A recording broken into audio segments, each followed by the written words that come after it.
Hello there, kia ora. Welcome to the second Omnibus edition in a week that started off with an assassination attempt against the former president and current Republican nominee, and somehow ended up with people at the Republican convention wearing pads on their ears in solidarity, the same people who refused to wear a mask for 5 minutes to go into a shop. It's just American politics. And it finishes with the results of the Tauranga election.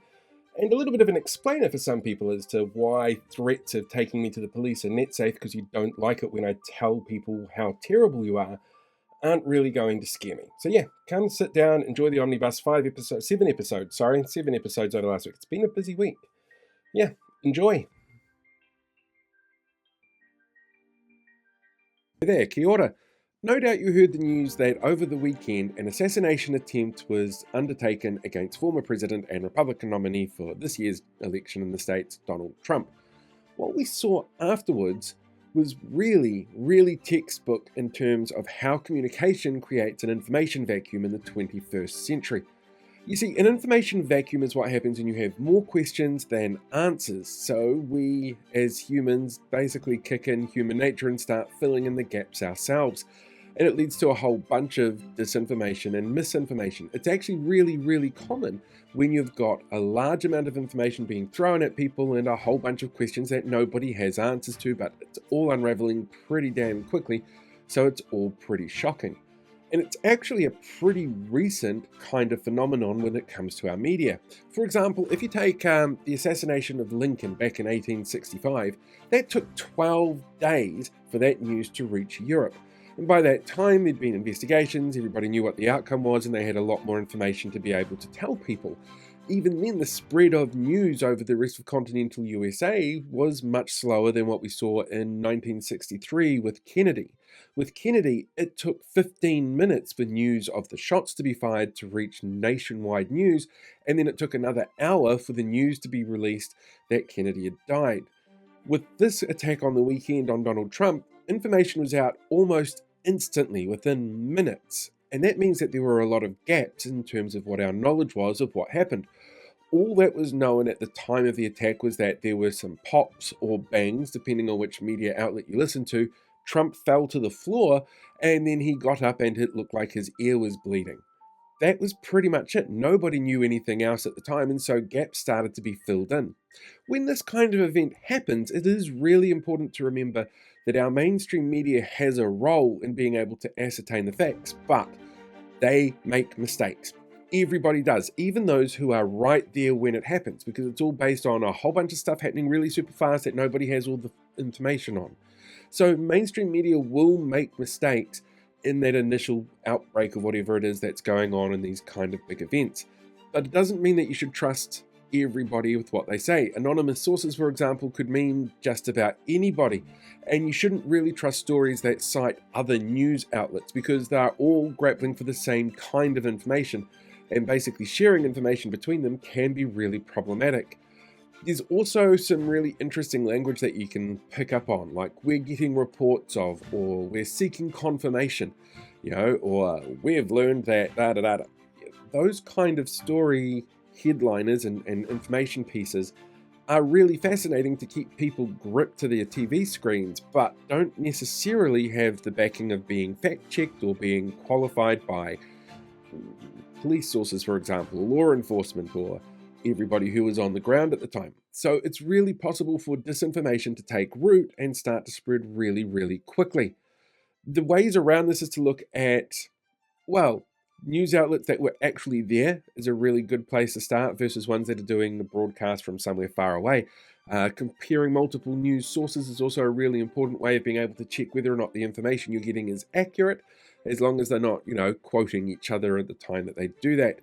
Don't forget as well that some big news stories bring out people who are willing to fake stories and fake information to get on TV. Same with photoshoppers, really common these days. And you should also be really aware of reflexive social media output. People are like, well, this is what my reckons are. The fact of the matter is we don't know all the details, and we're not going to know all the details for quite some time, but we as humans want to interpret what's going on in front of us and be able to fill in the gaps. We don't like not knowing.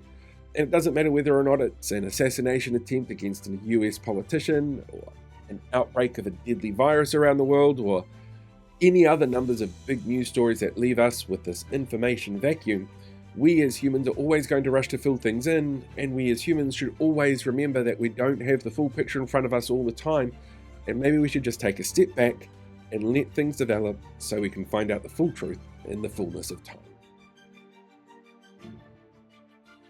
Hello there, kia ora. Look, I know over the weekend things kind of got overshadowed with what happened in the United States, but it's also really important to remember just how easy it is for overshadowing news pieces to knock off the front page just how frankly weird a weekend it was for the New Zealand government as well. It started off on Friday with Mark Cameron, the ACT MP, who decided that wearing gumboots in the House was a way of showing solidarity to those poor oppressed farmers who had to deal with the life-crushing regulations of being farmers. He decided to introduce an act who, as a private member's bill, so basically it's got to be pulled out of the cookie tin, saying that local councils no longer have to worry about climate change when it comes to their consenting decisions. This is something that goes against what insurers want, because they're now looking at climate change as a major driver for some of the things that impact their industry, as well as what other councils are already doing.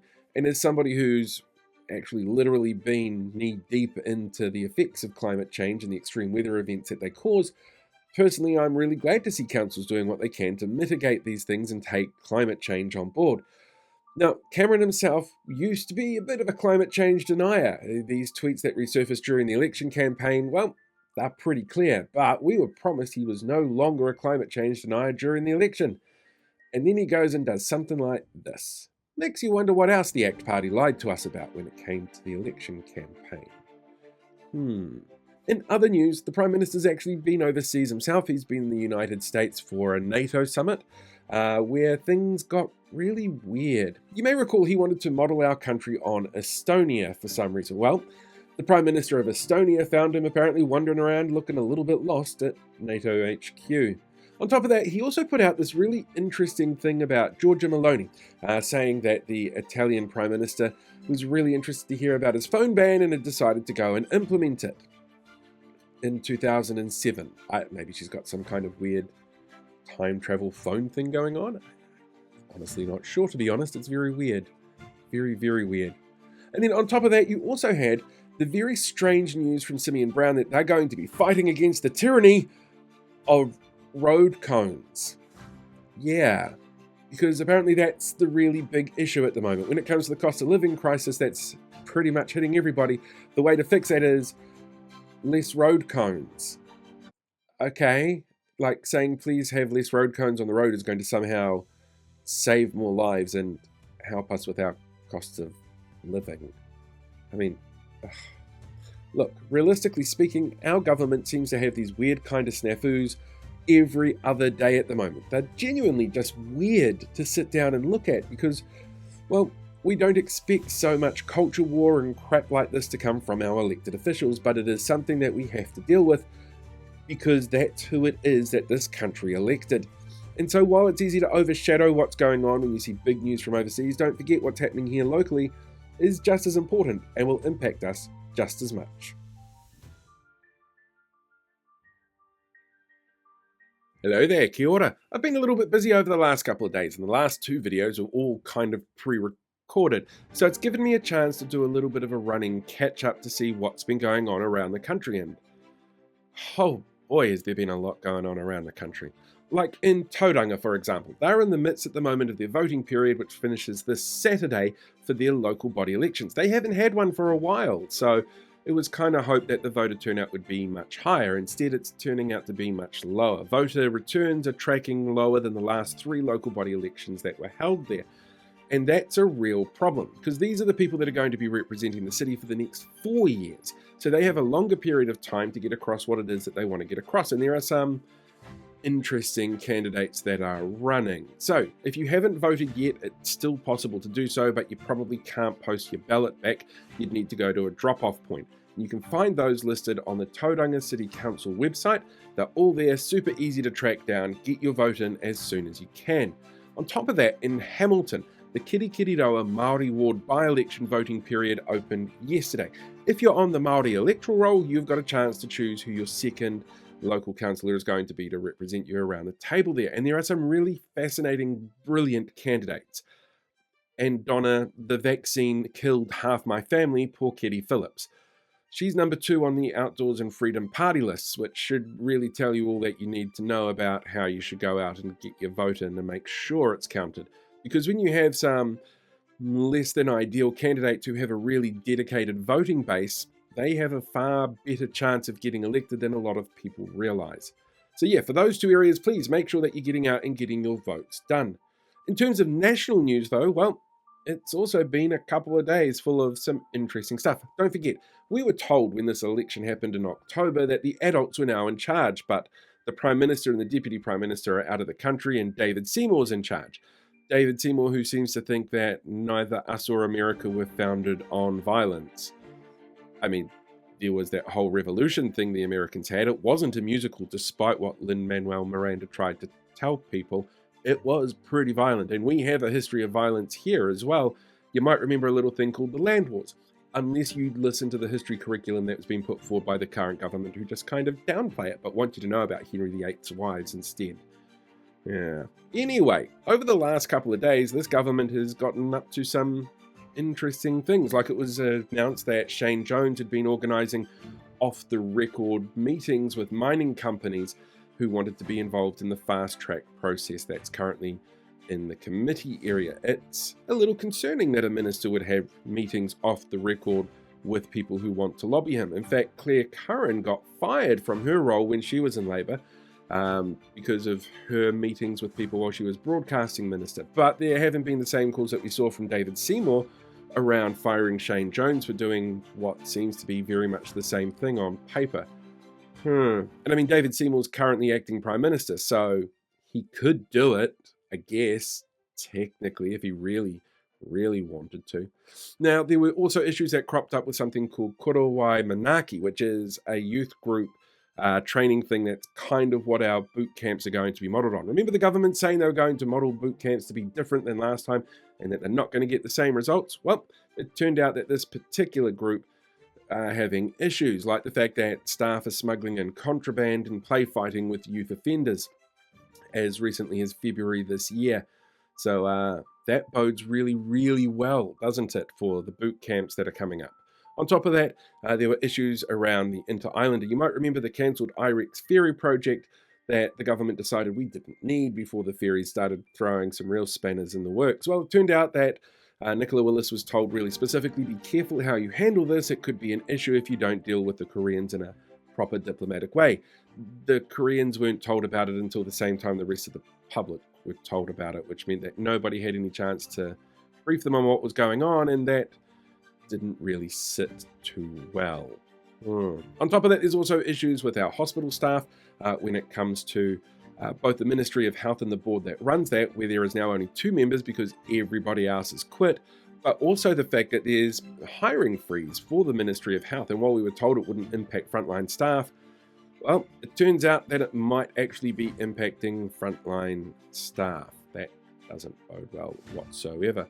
There were also issues with the cancellation of a number of contracts with Oranga Tamariki, which was described as shambolic and unprofessional, and it's left frontline workers completely in limbo as their funding's literally stopped. Like, just completely frozen. Oh yeah, Louise Upson also announced that they're going to be chasing up young job seekers by phone because that's the one thing that's going to scare anybody under the age of 30, a call from an unknown number, and if they don't answer it, they don't get paid. The government won its police pay dispute, which is actually driving a whole bunch of police officers to look at quitting en masse and moving overseas to Australia, where they get paid far better. My God, it just seems to pile up, doesn't it? Every other bloody day there seems to be something else. And finally, Simeon Brown has told people that they need to slow down on busy main roads out there in the wild as opposed to speeding up in front of schools. Because of course they did. Now his argument was obviously around safety because it's, some dangerous driving out there on country roads and speed cameras that have been set up there. He announced that they're going to be putting signs up for speed cameras so that people are kind of warned in advance because they don't want to use it as a tax gathering, revenue increasing exercise. They basically want to keep people safe, and keeping people safe is not a bad thing. But it does kind of give the impression that you can do whatever speeds you want as long as there are no signs around. And, that includes outside of schools where he wants to increase speeds, which also research from the Herald yesterday showed people don't want that. But hey, research. Again, why would this government follow it? So it just goes to show you that when the adults are in charge and the adults aren't there in the room where it happens, our government does seem to feel like a bit of a circus, and the clowns definitely look like they're the ones in charge.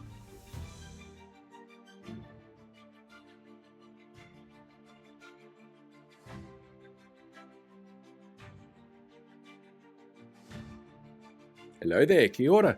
Yesterday, the Treasury announced that our inflation rate is down to just 3.3%, which means two things are going to happen now. First of all, the Prime Minister and the government's going to take credit for it. Oh, look, there we go. Yep, taking credit for it. It's all up to them for fighting rampant inflation. What was that second thing? Oh yeah, we're going to show that they probably shouldn't be taking credit for the things that they think they're taking credit for and should be blamed for the issues that still exist. Issues like this.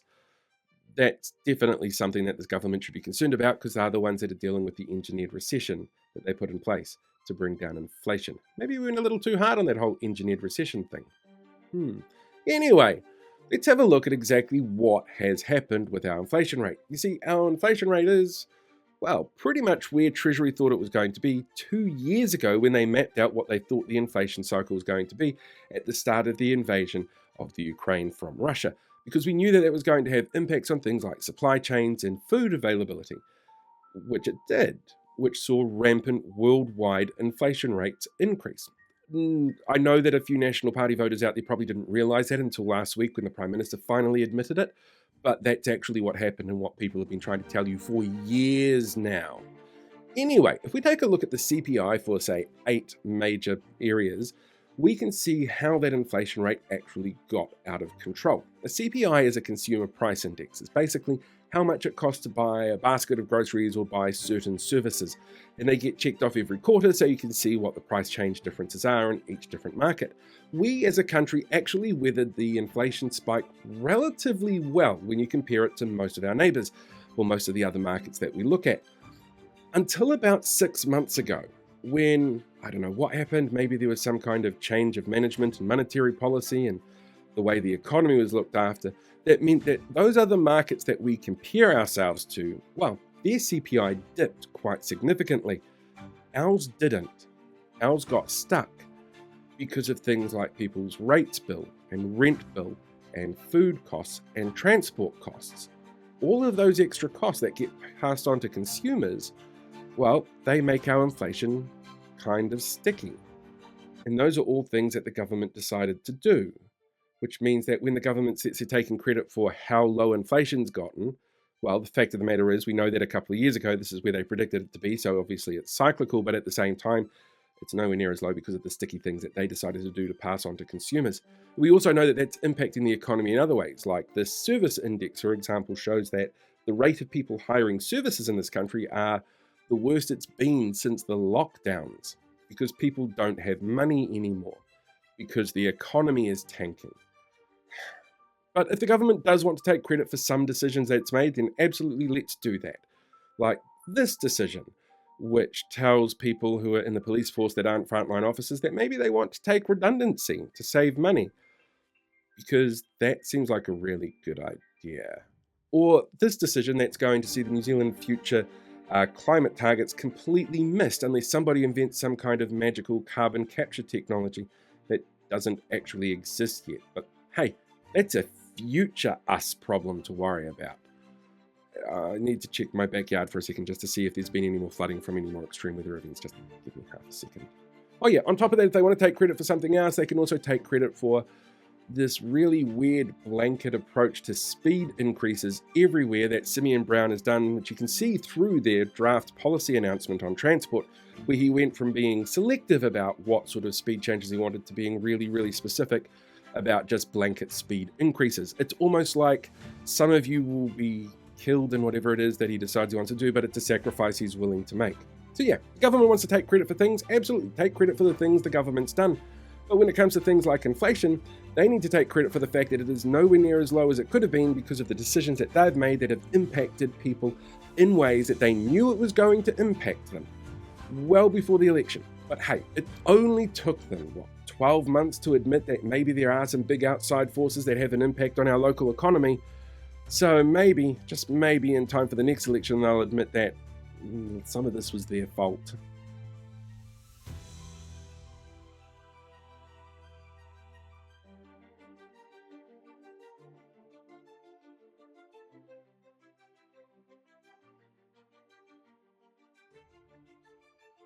Hello there, kia ora.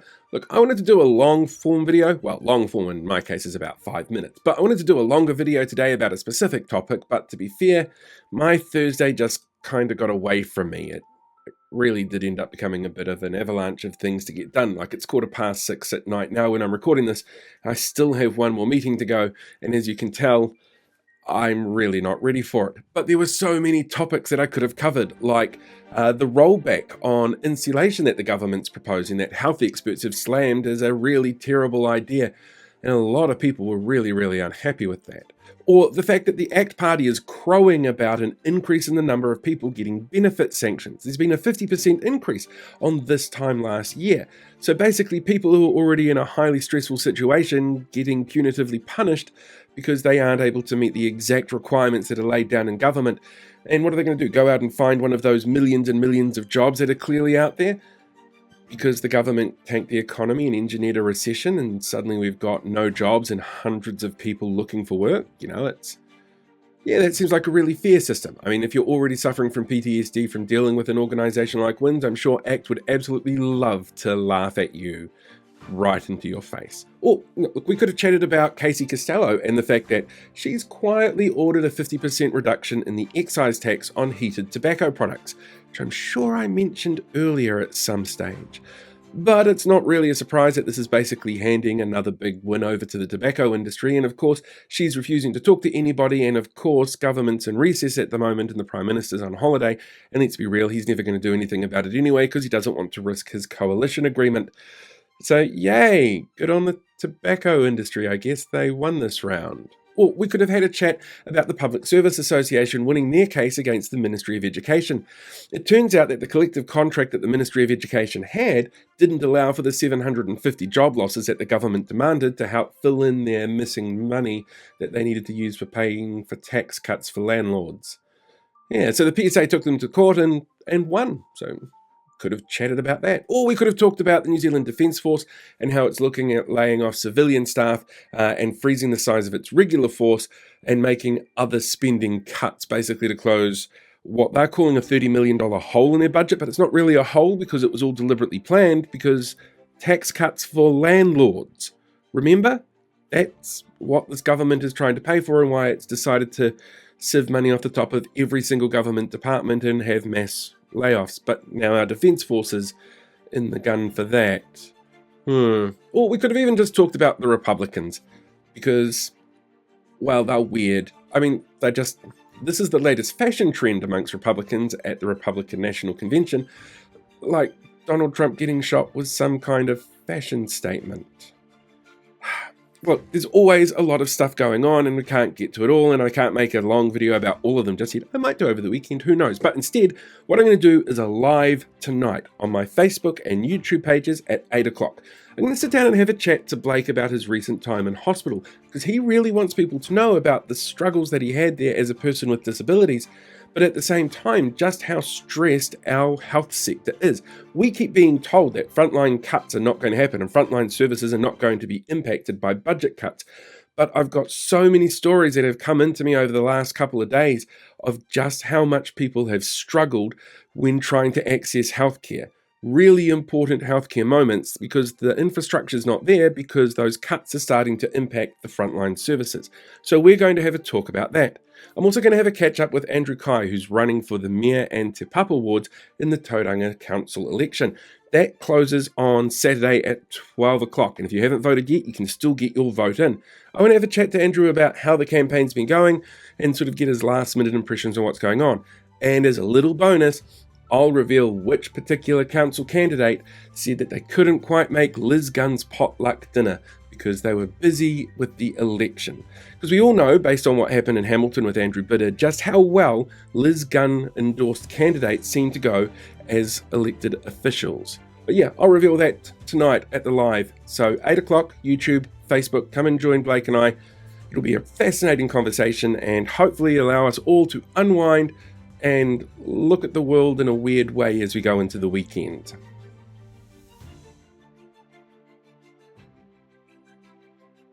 Hello there, kia ora.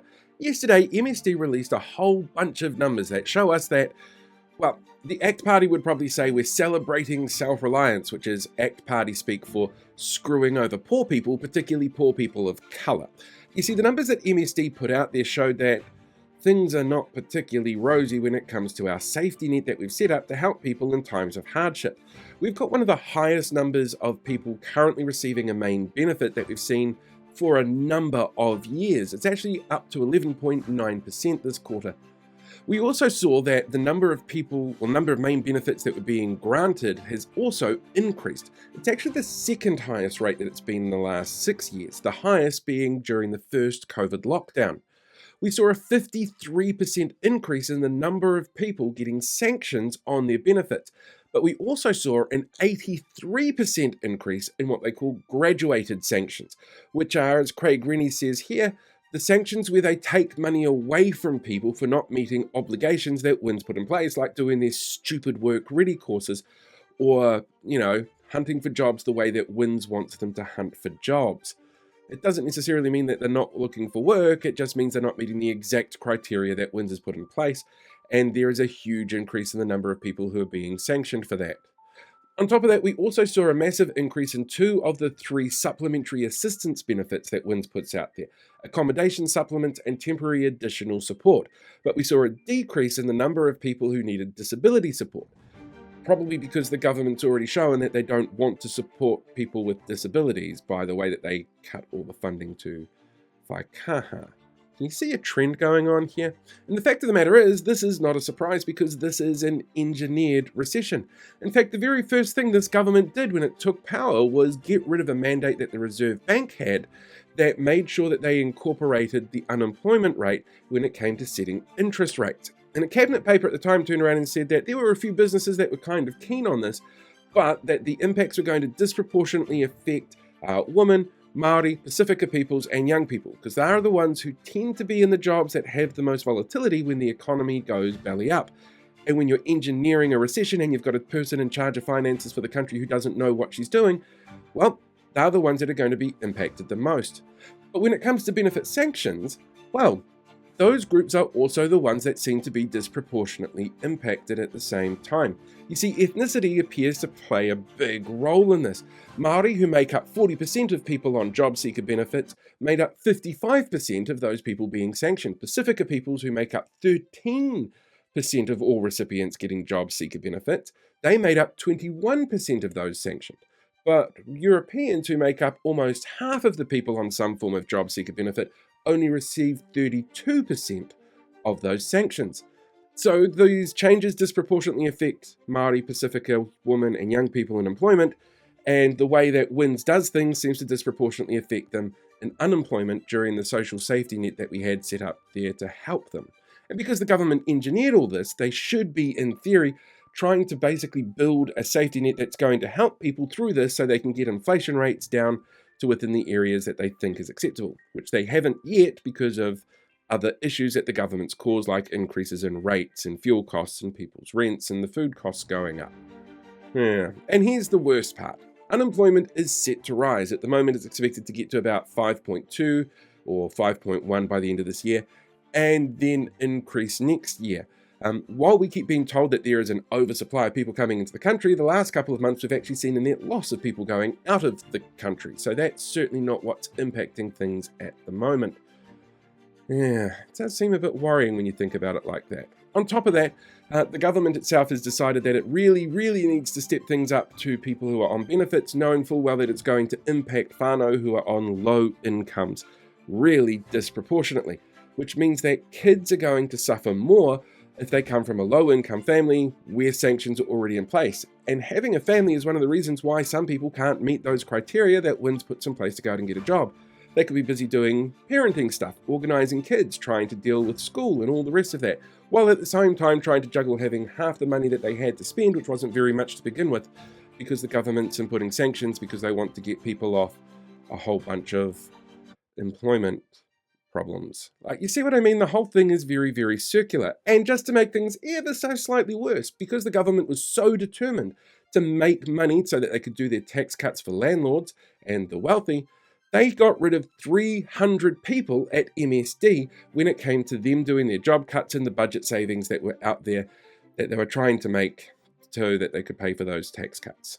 So yeah, the government's not only engineered a recession, it knows that these changes that they're putting in place disproportionately affect the people that are currently being disproportionately affected. The systems that are in place to try and help people also disproportionately affect those people.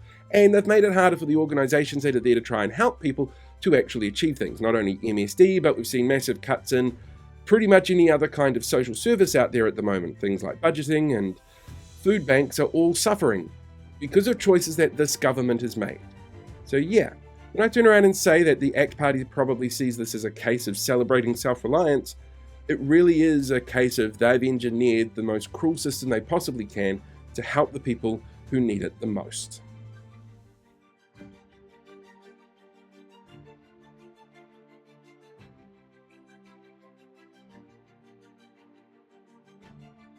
Hello there, kia ora. Yesterday, the election for Tauranga City Council closed with mixed results. Voter turnout was the lowest in over a decade, with just 31.09% of the population going out and voting. Now, Tauranga uses an STV system as their voting system, and the results yesterday were what we call progress results. So they don't include any votes that were cast on the Saturday or special votes, of which it looks to be about 3,000 of them left to count. Those preliminary results, which do include those missing votes, come out some point in time today, and then the finalised votes come out on Thursday. Of the races for council, of which there's a few, there's only 3 that might see changes. The Te Papa ward, where there's about 75 votes difference between the top 2 contenders, Arataki with 130 votes between the top 2, and Papamoa with 110 votes between the 2. But the amount of uncounted votes, even if they were all for the same candidate for mayor, wouldn't top the amount that Mahe Drysdale got for the mayoralty. Or Alexander. His first name's actually Alexander. In terms of results, those that voted sent a really clear message. Of those deposed councillors that got replaced by the commissioners, only 1 was returned, and that was in the marginal Papamoa ward, so there might be a change there. Voters also overwhelmingly rejected the candidates, knowingly pushing openly racist and homophobic rhetoric online and spreading mis and disinformation. In fact, they rejected them so hard that most of them barely got a quarter of the votes of the winning candidate in their wards, in an historically low turnout election. And now the election's over, I can actually talk about comments like this. See, as some of you may have seen, Rob in particular has taken great pains to tell me to watch out for the police and NetSafe over videos and articles pointing out that candidate Susie Edmonds has a long history of manipulating, lying and hurting people. Susie's actually told people that she intends to sue for defamation, and Rob points out complaints have been made under the Harmful Digital Communications Act. Well, I've got some news on that front, and to quote our man Rob, there's a few big words in it, but don't fret, I'll be happy to explain any you don't understand. You see, our laws on defamation actually rely on a couple of different elements. It's up to the accuser to prove them valid. They include proving that the comments are false, which can't be done in this case, because not only do those pieces of content include things like screen grabs with dates and times that confirm parts of what was presented, there's multiple emails and Facebook messages that back up the comments made from a range of sources, which actually leads to the second burden, having to prove the person who made those initial claims knows that they are false. If they believe them to be true, it's not defamation, and I know that they're true. And when it comes to the Harmful Digital Communications Act, well, that also includes an element that considers proving the truth of any communications. There's actually 10 principles to this particular act. They include things like not being threatening or intimidating, indecent or obscene, anything shared in breach of confidence, or anything that incites someone to send a message to somebody else that might cause them to self-harm. None of my content does that. But what they're alluding to in this particular law is around the harassment element of the law, which also doesn't count. You see, an independent article and online history commenting promoting that content and its research about someone isn't harassment if there's a proven track record of that content type being consistent.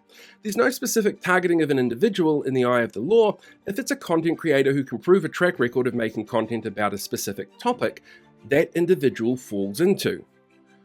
Like my 2022 series, Terrible Local Body Candidates You Probably Shouldn't Vote For, which highlighted local body candidates who were susceptible to disinformation and misinformation, or had links to groups which spread disinformation, or a personal history of causing problems with people with their ideological viewpoints, like being fascists or neo-Nazis. Oh, and when it comes to written content, there's also a history of that as well, looking at specific candidates who fall within that category. Like Donna Pokeri Phillips, who's currently running in the Kirikiriroa Māori ward for the by-election that they've got there. Oh, and claims of having been paid to bring down these two specific candidates.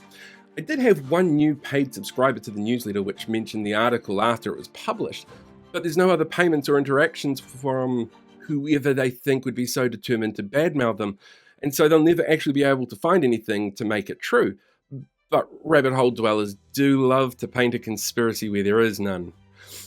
But to be fair, there may be a complaint because anyone can actually make a complaint to NetSafe in this country. But do you think someone would do so knowing that they then have to actually prove that everything in that article was false, which it wasn't? And really the only person whose word you've got to say that it is the person who did this to a Facebook page to claim she's actually a really popular candidate. So yeah, thanks Tauranga for a surprisingly drama-filled election cycle. It's definitely been fascinating. Hey, thanks for working your way through the Omnibus edition if you managed to get all the way to the end here. Really appreciate it. Don't forget to like, share, subscribe, tell people about it, and also jump over into the community tab if you haven't done so already. I've decided to start doing like quiz questions every Sunday. So there's a quiz question up there at the moment. Go check it out. See how you do on the really random quiz about the name of the tui. Anyway, thank you very much for sitting down and watching. I will catch you guys all next week.